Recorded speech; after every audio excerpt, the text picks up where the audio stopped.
this is not good. Here they are. Here I am with a very few people.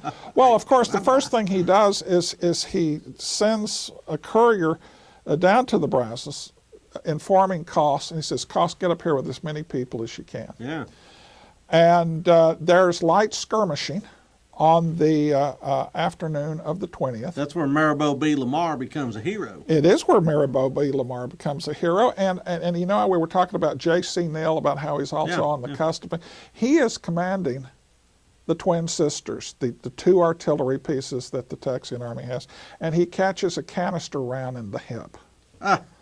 And it's a pretty serious wound, but what that means is he doesn't participate in the Battle of San Jacinto the next day. He gets to play in the scrimmage, but not the big game. That's right. Okay. So like I say, he's always on the cusp of fame.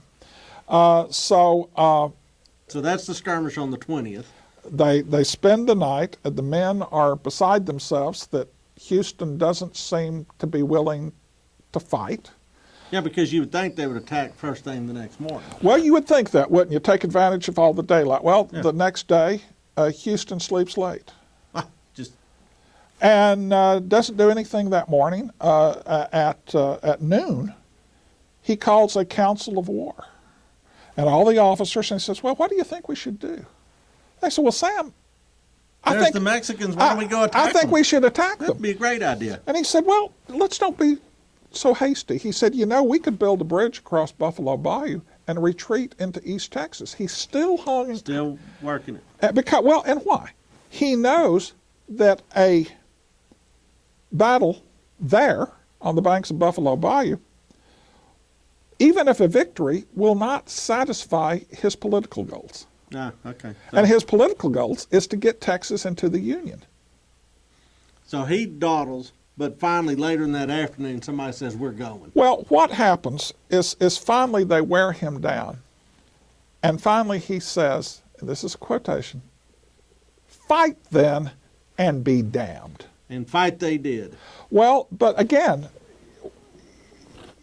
fight then and be damned, that doesn't inspire a lot of confidence in your commander. You know, you go, what guy? You know, but about 4:30 in the afternoon, they finally assembled. Now, over in the Mexican camp, like you say, anybody in their right mind would have attacked at sunup. Yeah. They don't.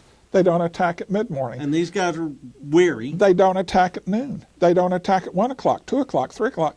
And by 4:30, the long shadows of afternoon, and somebody comes to Santana, he said, Your Excellency, the men, Coss's men have marched all night. All night to get there. And so he's been reinforced, but everybody's just bone tired. And Santana's men have been up all night erecting barricades, looking for, they're on tenterhooks, they expect a night attack.